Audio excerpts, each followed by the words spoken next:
Welcome to this Prepared Life podcast, a podcast for women where preparedness feels peaceful, practical, and possible. I'm Allison, and together we're building calmer, more resilient lives, one pantry shelf, one skill, an intentional step at a time. Guys, my kids ate my entire pantry. Not exactly. That's a little drastic, but they did eat a lot of it, and they completely decimated some items. So story time about, let's see, 7-ish months ago, my oldest kid one called and she's like, "Hey mom, what do you think about us moving back home for a little while?" We have what we call the cottage. It's a shed turned tiny house. It has electricity. It has no running water, kitchen or anything. It's really just guest sleeping space. And she's like, we want to save some money. We also would love to just reconnect. Kid one lived about 8 hours away. So she's not close. We don't get to see her often. And she said, since Michael died, we haven't had a lot of time together except for holidays and things like that. And she's like, I would just love to spend some time with you. We want to save some money. And, we're thinking about some different places to move to. I was like, of course, you can come back home. So kid one, it's 25. She moved back home with her significant other. And then kid three heard kid one was moving home and said, well, can I come home too? And I was like, well, the only place I have for you to sleep is the garage, which does have a bed in it, but it also has 2 freezers and a bunch of storage bins. So she was like, that's fine.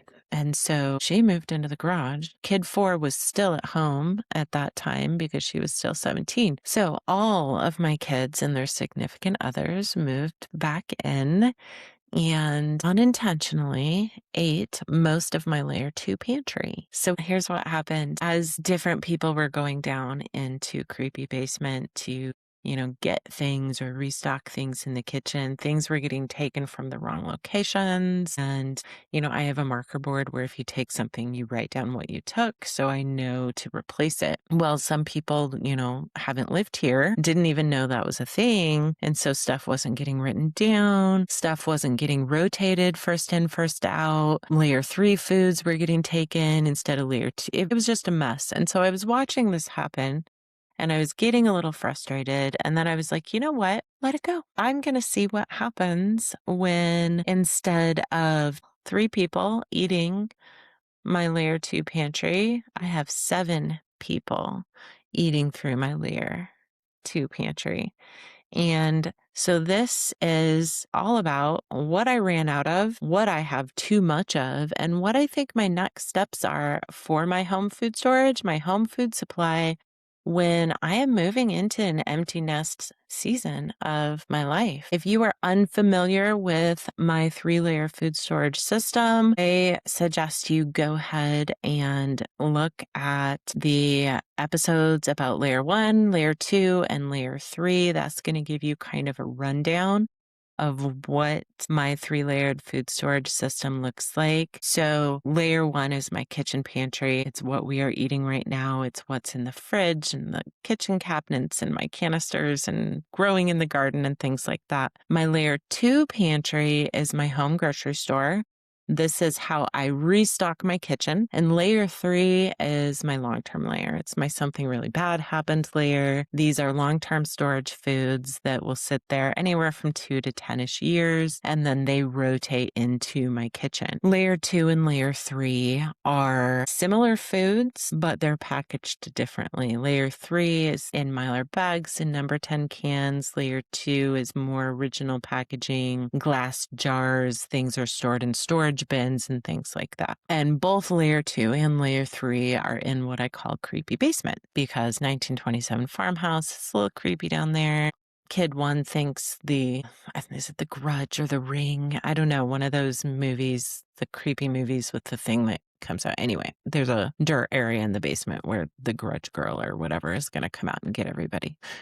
everyone's going downstairs and they're grabbing things. And, rather than grabbing a can of beans from the working pantry shelves, for some reason, someone would go over to the cases and open up a case and grab one can. So it's things like that were happening in my layer 2 and my layer 3 pantry. Things were getting moved and disorganized. And rather than get frustrated and angry about it, I really just wanted to see what happens. We're going to be empty nest soon, if we are not already, when you are listening to this episode. Here's what I ran out of, and here's what I had too much of. For the first time in my life, I ran out of flour. I have never ran out of flour before, guys. So I keep, I think, five-gallon buckets of flour in my layer 2 pantry. I do not keep flour in my layer 3 pantry. I keep wheat berries. I do have flour in number 10 cans, but I typically don't store.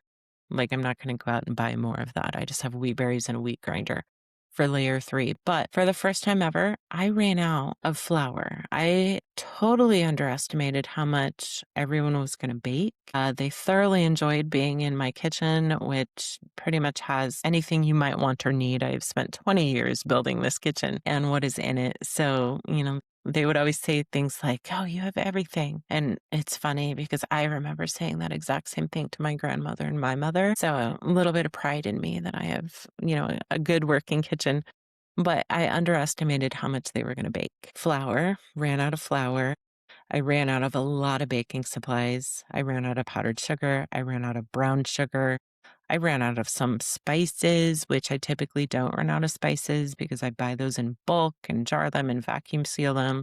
So I need to completely revamp and inventory my spice racks and my spice shelves. I ran out of almost all canned meats, canned chicken, canned tuna. There's a couple cans of canned salmon down there. I did not run out of Spam. No one seems to want to eat the Spam. I don't have a lot of Spam in my storage, but I do have some. I ran out of almost all condiments. I ran out of ketchup, ranch, mayonnaise, barbecue sauce. Now, I don't keep a lot of those condiments in my short-term layer in my home grocery store, but I did keep a year's worth for the 3 people who were living in this house. It's been, I think, 6 months now of everyone living here. So condiments are gone. I ran out of coffee probably 4 times over. There were multiple coffee drinkers in the house, so I ran out of coffee beans on a pretty regular basis. We ran out of tomato sauce and tomato paste, which I store in an incredibly large amount of tomato sauce. So I don't know quite how that happened. Well, I know how it happened. My kids ate it all. But my kids do a lot of cooking. I have taught my kids cooking skills, so they cook a lot from scratch. I also ran out of pasta, which is not something I store a lot of because I don't eat it.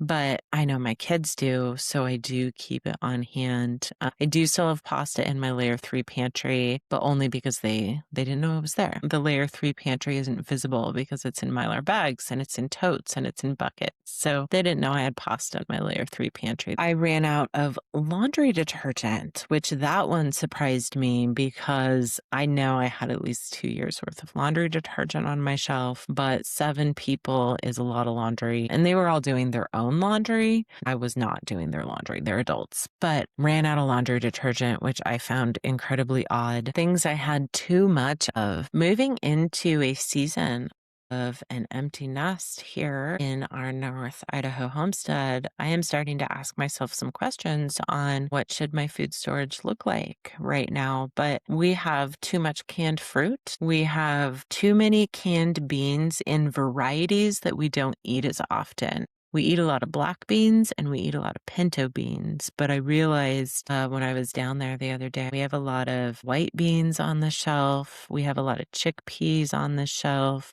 So I really need to either store less of those or start making more recipes that use those more.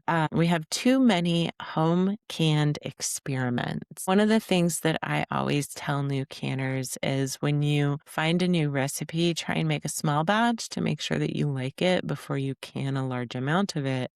But my problem is that I always find recipes and I'm like, oh, that sounds great.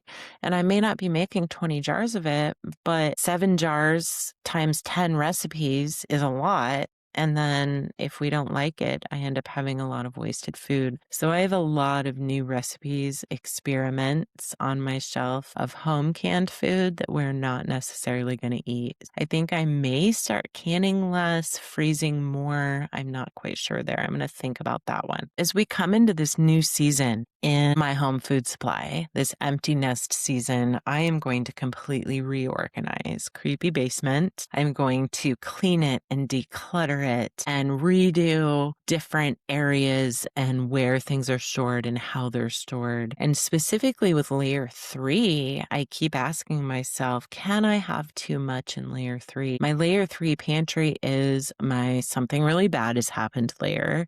And I know that if something really bad were to happen, all of the kids and spouses are gonna congregate back here at the house. So I will be back up to a larger number of people. Can I have too much in layer 3? Should I store less in layer 3? These are all questions I'm asking myself. And should I change how I do my food storage now that the kids are gone? I think I'm definitely going to be storing less in my home grocery store in my layer 2 because I want to be able to rotate that food through.